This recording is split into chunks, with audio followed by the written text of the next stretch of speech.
The video talks about how AI is being used in call centers to help customer service.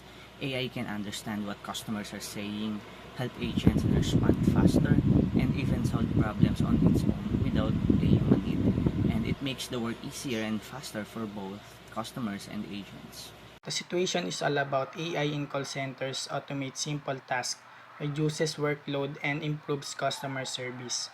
Tools like chatbots and emotional intelligence AI make interactions faster and more personalized, allowing agents to focus on complex issues and enhancing overall efficiency. For me, AI in call centers is a big help because it makes tasks faster and easier.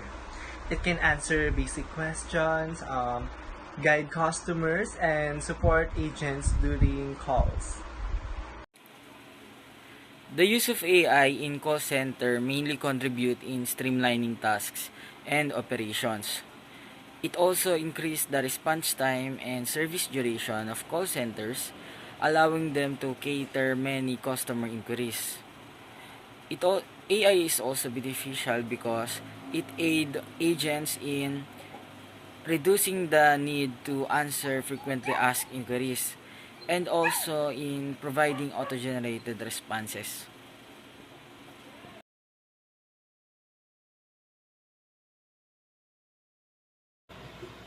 Number 1. Understanding accents and emotions.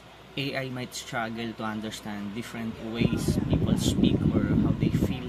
Solution for this is to program AI with more voice recordings and samples from many languages and emotions. Number 2. Replacing human jobs. People may worry about losing their jobs to AI.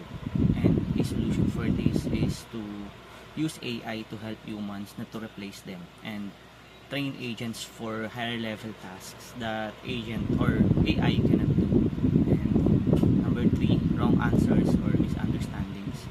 Sometimes AI might give the wrong information, and a solution for this is allow human agent to take over the situation and keep improving the AI. Challenges include job loss fears, miscommunication, and data security risk. This can be solved by upskilling staff, training AI to handle diverse needs, ensuring smooth human transition, and implementing strong security measures. I think the main problem would be when AI can't handle complicated issues.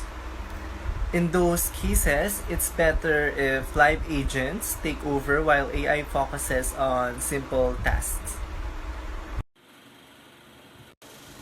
I think too much dependence on AI might cause a problem on how call centers respond to clients' concerns because humans' responses are more natural and sympathetic than compared to AI, even though they are trained and fed by data collected regarding humans' emotions.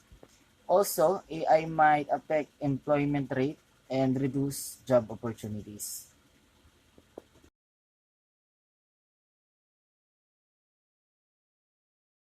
Yes, companies like Amazon and banks like BDO and BPI already use AI chatbots and voice assistants in their customer service.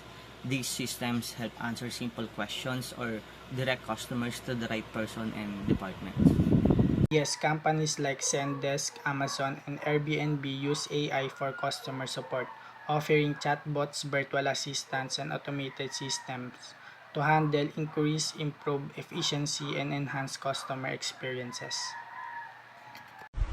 I've seen this with company like Globe Telecom.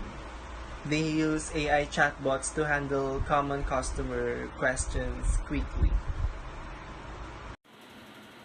As I browse through internet, I've noticed that many companies already cut employees because AI automate their tasks. Still, even though those tasks are just simple, um, it shows that if AI grow continuously in the future, it might result to huge scale of job replacements.